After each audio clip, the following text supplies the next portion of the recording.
Bonjour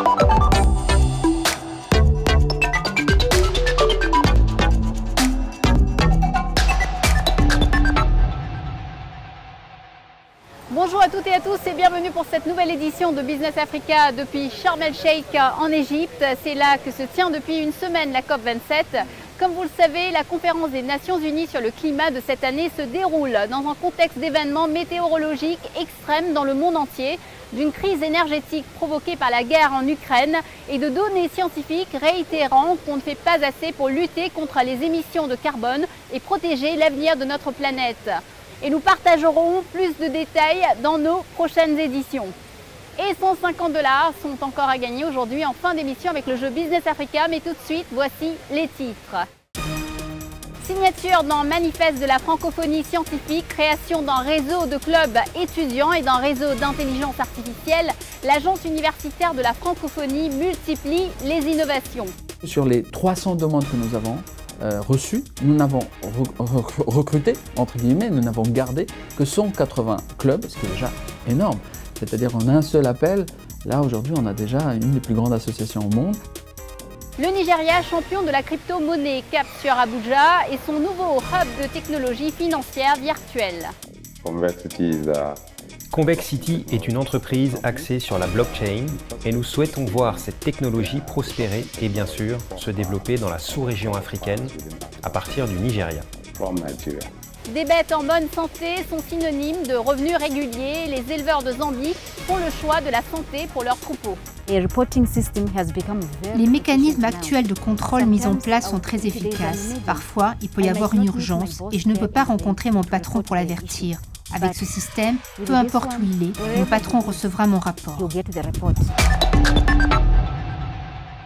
Développement durable bien sûr, mais aussi vulgarisation scientifique ou encore culture. Ce sont quelques-uns des thèmes choisis par une centaine d'étudiants venus le mois dernier du monde entier pour la création de 180 clubs étudiants francophones. Ce premier congrès de la jeunesse estudiantine francophone s'est déroulé au Caire en marge de la deuxième édition de la Semaine de la francophonie scientifique qui rassemblait de nombreux universitaires. 25 universités y ont d'ailleurs participé à la création d'un réseau francophone d'intelligence artificielle. Nos journalistes Laurent Soustras et Nicolas Margeron ont suivi ces progrès. Regardez. Une nouvelle page blanche bien remplie à la Semaine de la francophonie scientifique du Caire. Une quarantaine de ministres de l'enseignement supérieur et une centaine de leaders étudiants étaient réunis dans la capitale égyptienne par l'agence universitaire de la francophonie pour la deuxième édition de cet événement. Au cœur du programme, une innovation, la création du premier réseau de clubs étudiants francophones. Je vous assure que le défi était costaud. Et c'est pour ça que sur les 300 demandes que nous avons reçues, nous n'avons recruté, entre guillemets, nous n'avons gardé que 180 clubs, ce qui est déjà énorme. C'est-à-dire en un seul appel, là aujourd'hui on a déjà une des plus grandes associations au monde et nous comptons faire 1 à 2 appels par an pour à chaque fois renflouer ce club. L'agence universitaire de la francophonie recense plus de 1000 universités ou structures de recherche membres. Elle est aujourd'hui le premier réseau universitaire du monde présent dans 40 pays avec l'objectif de valoriser le savoir-faire d'excellence des universités francophones et leur plus-value dans le monde de l'entreprise et de l'économie. Nous croyons à l'AUF que l'acquisition de compétences, d'activités immersives, comme le travail en équipe, l'organisation d'événements, la gestion de projets, la levée de fonds, la communication, l'initiative, se fait également dans la vie associative. L'AUF cherche également à avoir une prise directe avec les étudiants, puisqu'en fait, tout ce qu'on fait, on le fait pour les étudiants, mais paradoxalement, on ne faisait rien directement avec eux. On leur a laissé la liberté, évidemment, de choisir la thématique qu'ils désiraient. Donc ça peut être le développement durable, de la culture, des clubs de débat, des clubs liés à la promotion, la vulgarisation scientifique, ou de littérature, ou de cinéma. L'idée, c'est surtout, quelle que soit l'activité, c'est surtout qu'ils s'engagent à réaliser des projets, qu'ils s'engagent à travailler ensemble, qu'ils s'engagent à promouvoir une idée, à défendre, militer pour une cause. Un discours parfaitement intégré par ces jeunes leaders, très motivés par la proposition de nourrir un engagement pendant leurs études. C'est le cas de Marina Yamvé, cette économiste gabonaise doctorante, leader d'un club étudiant, ambitionne de sensibiliser les jeunes aux questions environnementales. Nous sommes des acteurs majeurs, d'où l'intérêt ces dernières années pour que la jeunesse de l'Afrique centrale, de la région du bassin du Congo, essaye de s'approprier les questions environnementales afin de mieux donner nos décisions, afin de mieux prévoir le futur, parce que nous sommes les futurs décideurs de demain. Il faudrait que l'on sache comment gérer nos nations, comment gérer nos États et nos ressources, effectivement, afin de maintenir un certain équilibre de l'écosystème.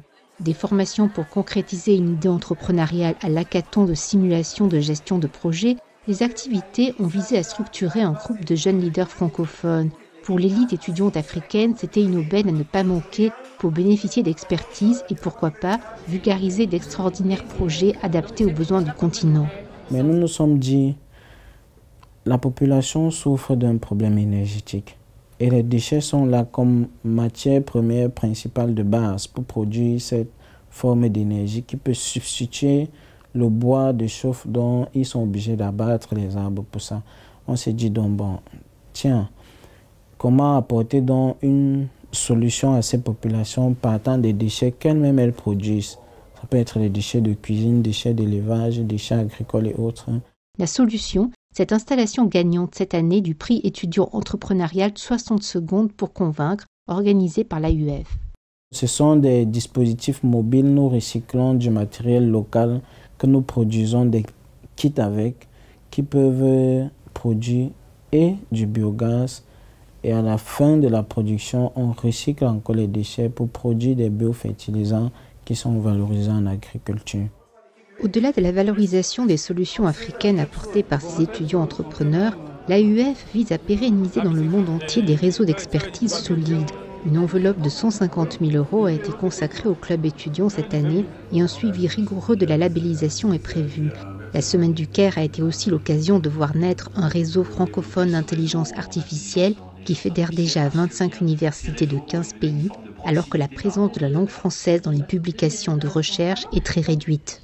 Le choix a été fait sur l'impact sociologique, culturel, donc aussi linguistique, de l'intelligence artificielle.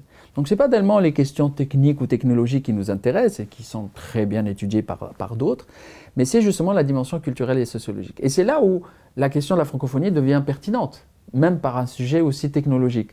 Parce que changer les sciences de la santé par l'intelligence artificielle, c'est une autre façon, c'est une autre vision de l'aide humanitaire aujourd'hui. Alors ce n'est pas technique. Et c'était le sens de cette réflexion. La cohésion de toutes ces initiatives sera garantie par le nouveau manifeste de la francophonie scientifique signé au Caire le mois dernier par la quarantaine de ministres présents et qui sera présenté en fin de semaine au sommet de la francophonie à Djerba. Je vous le disais en début d'émission, nous vous retrouvons depuis Sharm el-Sheikh où sont arrivés la semaine dernière les chefs d'État étrangers et leur délégation pour la conférence annuelle des Nations Unies consacrée au climat, la COP27. Parmi eux, une forte présence africaine pour cette édition qui a été unanimement décrite comme un sommet de l'urgence. Le continent réclame un mécanisme international pour traiter des pertes et dommages liés à la lutte contre le changement climatique. Les pays du Sud veulent aussi la prise en compte de leur situation et de la lutte contre la pauvreté dans la transition vers des énergies propres. Vont-ils obtenir des compensations concrètes et pas seulement des promesses? Réponse à la fin de la semaine. Le deuxième coup d'État au Burkina Faso risque de coûter cher à son économie. Les États-Unis ont annoncé qu'à compter du 1er janvier prochain, le Burkina Faso sera rayé des États africains habilités à bénéficier de la loi sur la croissance et les possibilités économiques en Afrique, l'AGOA. Ce texte donne accès à l'exportation libre de droits de douane vers les États-Unis de produits en provenance du continent africain. Il y a un an, la Banque centrale du Nigeria lançait le e-Naira, une monnaie numérique officielle. L'idée était de décourager l'utilisation massive des crypto-monnaies vues comme une menace au système bancaire traditionnel. Mais le bilan est très mitigé. Pas plus de 0,5% de la population nigériane a adopté le e-Naira. Pendant ce temps, le développement des crypto-monnaies qui utilisent un réseau informatique décentralisé sans contrôle des autorités monétaires se poursuit. La technologie blockchain est au cœur des transactions et un centre spécialisé a été établi l'an dernier à Abuja. Explication avec notre journaliste sur place, Hugo Uana. Une nouvelle perspective d'opportunité pour les fournisseurs de solutions, mais également une technologie qui améliore notre vie quotidienne. C'est la technologie blockchain qui permet les échanges de crypto-monnaies.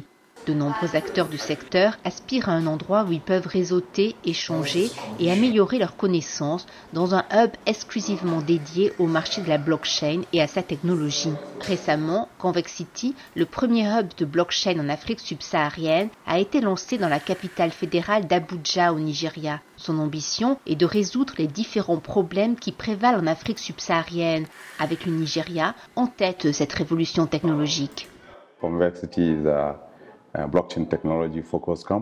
Convexity est une entreprise axée sur la blockchain et nous souhaitons voir cette technologie prospérer et bien sûr se développer dans la sous-région africaine à partir du Nigeria. Nous pensons que c'est une technologie puissante pour autonomiser l'Afrique et une technologie qui est destinée aux Africains. La plupart des enjeux en Afrique en ce moment peuvent être résolus grâce à elle.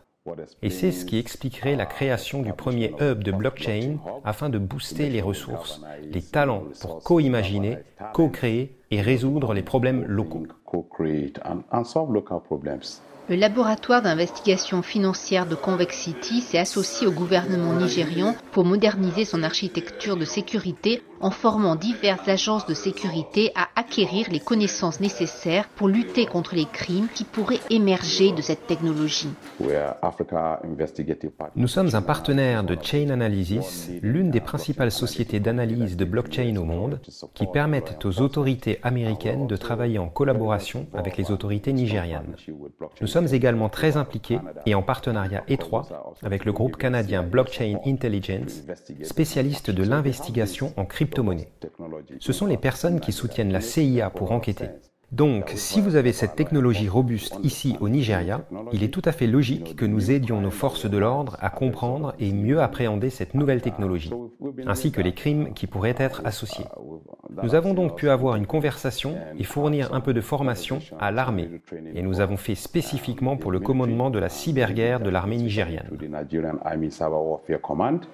Récemment, Convexity a organisé une formation sur le suivi des nouvelles formes de crimes pour la Corporation nigériane de sécurité et de défense civile. Le Blockchain Hub encourage également les startups en rassemblant développeurs et entrepreneurs de la blockchain. Dans le hub, nous avons également un accélérateur pour aider les startups. Nous avons donc une ou deux startups où nous mettons un peu d'argent afin de les booster et les aider à réussir. Car jusqu'à présent, ils cherchaient des ressources et de l'aide auprès du gouvernement. Nous essayons de les libérer de cela et il y a beaucoup de solutions à venir. Nous avons donc vu beaucoup de solutions autour de l'agriculture, de la finance décentralisée, etc. Ce que nous faisons à Convexity, c'est introduire l'aspect de développement en plus de l'aspect transactionnel.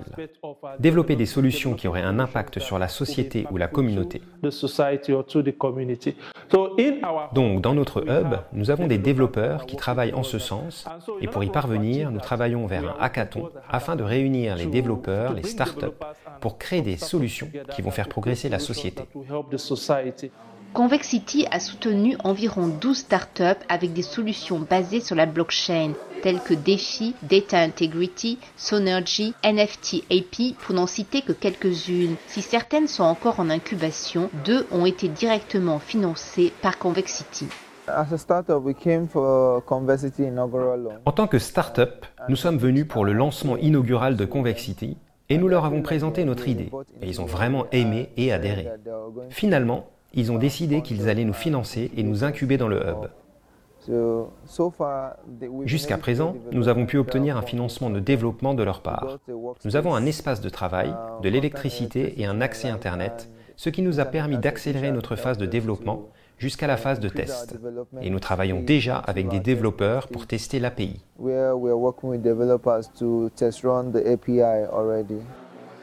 Convexity a ouvert de nouvelles opportunités sur le marché de la blockchain et ceci pourrait renforcer la confiance des différentes parties prenantes dans les solutions apportées par la technologie. Par exemple, la technologie blockchain pourrait être largement utilisée pour lutter contre la corruption financière et assurer une surveillance et des rapports équitables sur les élections.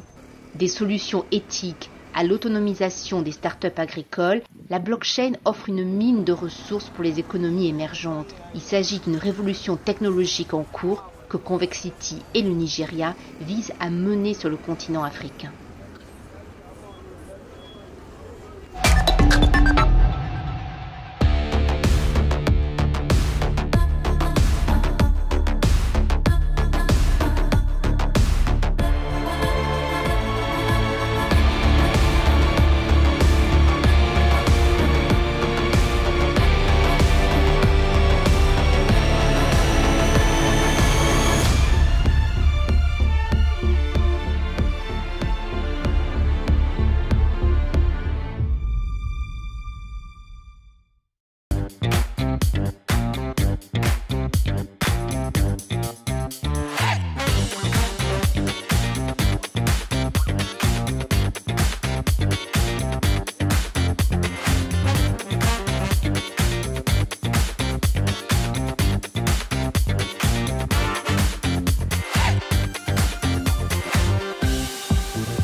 Bienvenue dans la deuxième partie de notre émission.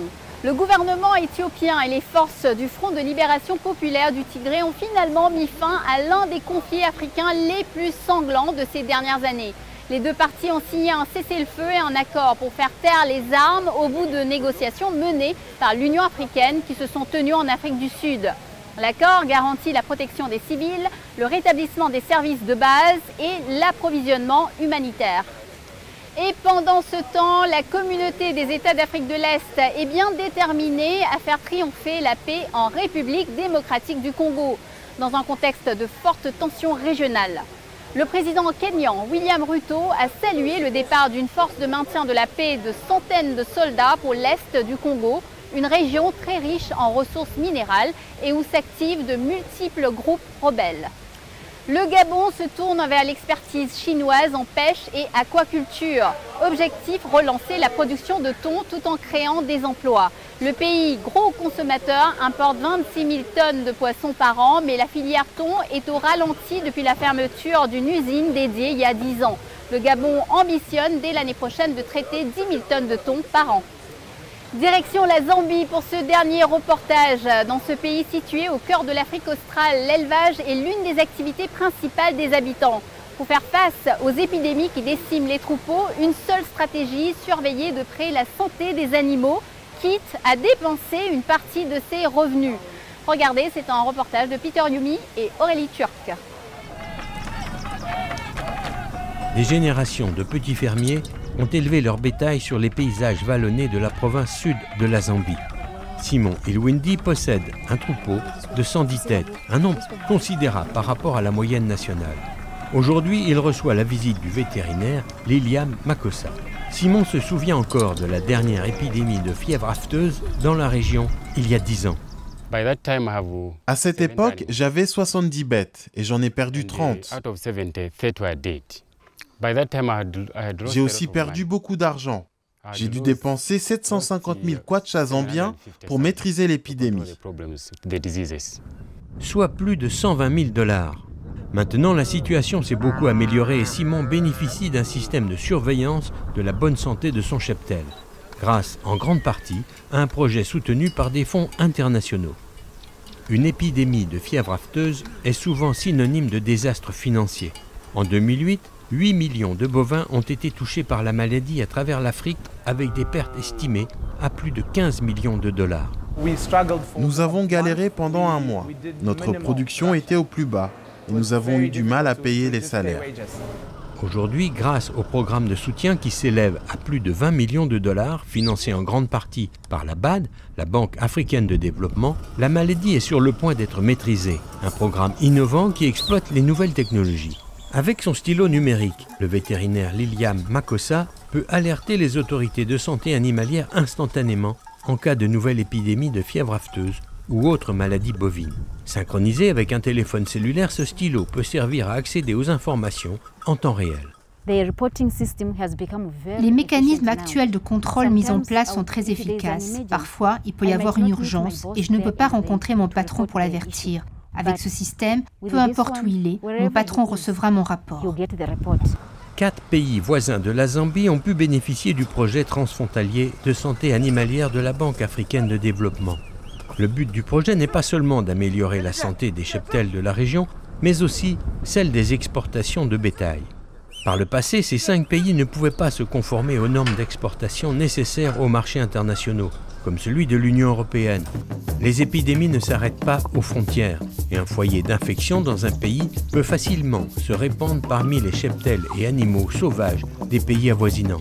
Les buffles sauvages, par exemple, sont souvent porteurs de la maladie et sont un danger pour les élevages. Le projet TAD pour la communauté de développement d'Afrique australe de la Banque africaine de développement a énormément aidé la Zambie dans plusieurs domaines. Premièrement, avec le programme de contrôle des buffles, les échantillons ont permis d'identifier et d'étudier les virus. Les données ont été envoyées au laboratoire qui fabrique des vaccins. Le programme pour capturer et examiner les buffles a duré 3 ans et a coûté plus d'1 million de dollars. Grâce au projet TAD, de lutte contre les maladies transfrontalières, les méthodes de contrôle et de surveillance des pays voisins sont au diapason. Selon les autorités zambiennes, il y a un taux de réussite de l'ordre de 70% dans la maîtrise d'incidents de la fièvre afteuse. Il y a eu un transfert de savoir entre les spécialistes de l'extérieur mandatés par la banque et les habitants d'ici qui ont appris à capturer les buffles. Donc, en plus d'1 million de dollars dépensés en Zambie, un capital humain a été créé par la formation proposée. Les revenus des fermiers ont doublé. La chaîne des valeurs pour les troupeaux est assurée par la création d'emplois et le flux d'animaux vers les abattoirs et les marchés, les fournisseurs et les consommateurs est maintenu. En termes de commerce régional, on peut estimer une augmentation de 10 à 15% avec ce projet.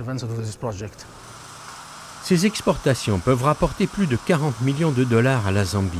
Et de leur côté, les consommateurs ont plus confiance dans la qualité et la sécurité de la viande qui sort des abattoirs. Nous avons augmenté notre production de 30%. Cette augmentation nous a permis d'aller de l'avant et d'ouvrir une nouvelle usine de transformation.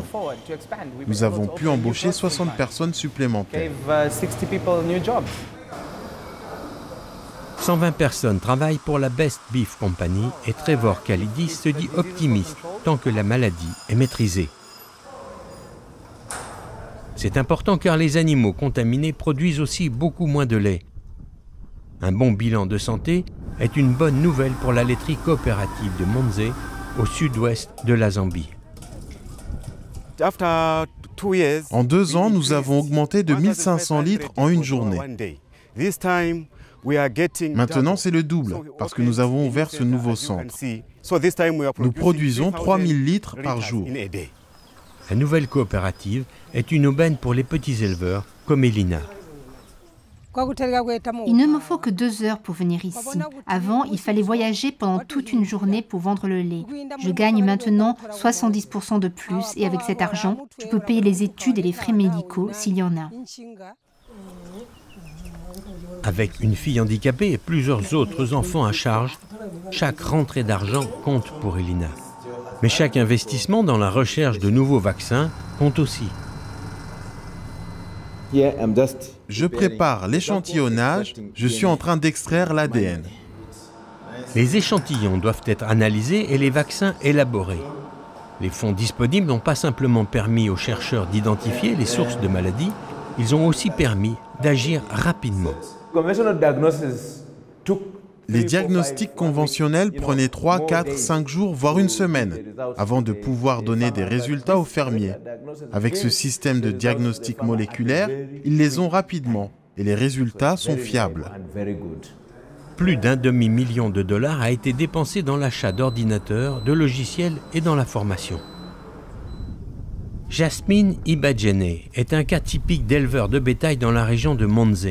Il a un troupeau de 40 bêtes et dépense 10% de ses revenus, à peu près 25 $, à les faire vacciner. Avec une famille nombreuse, Jasmine sait que le bien-être des siens est lié à celui de ses bêtes.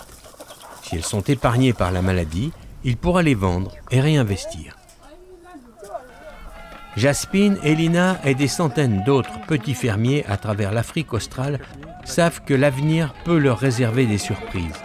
Cependant, avec le soutien des chercheurs, des scientifiques et des vétérinaires, leurs chances de réussite n'ont jamais été aussi bonnes. Voilà, c'est le moment de récompenser les fidèles de Business Africa. À vous de répondre aux questions qui suivent. Si vous êtes tiré au sort parmi celles et ceux qui auront donné les bonnes réponses, vous gagnerez 150 $. Il s'agit du jeu numéro 589, tous à vos crayons. Écoutez bien les 2 questions qui suivent et bonne chance à vous. Première question, où s'est tenue la 2e édition de la Semaine de la francophonie scientifique? Bucarest, Le Caire, Québec.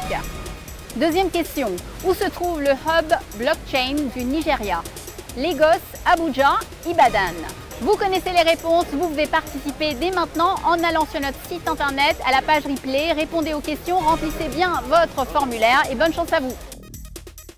Surtout, n'oubliez pas d'indiquer vos coordonnées, nom, adresse, téléphone, mail. Avec les réponses, bien sûr, le gagnant recevra 150 $. Rendez-vous sur notre site africaonair.com à la page replay pour les modalités. Félicitations, vous avez donné les bonnes réponses de notre émission numéro 588. Le nom de notre gagnant s'affiche à l'écran. Petit rappel. Première question, combien de personnes sont affectées par le chantier du métro urbain d'Abidjan? Réponse, 13 000. Deuxième question, quand a été lancé le projet d'énergie solaire Beko à Mogadiscio? Réponse, en 2014. Voilà, Business Africa, c'est fini pour aujourd'hui. Je vous retrouve la semaine prochaine, toujours de Sharm el-Sheikh, où se tient la COP27, même chaîne, même heure, pour Initiative Africa. Je recevrai l'économiste doctorante, leader d'un club étudiant francophone, Marina Eyangve.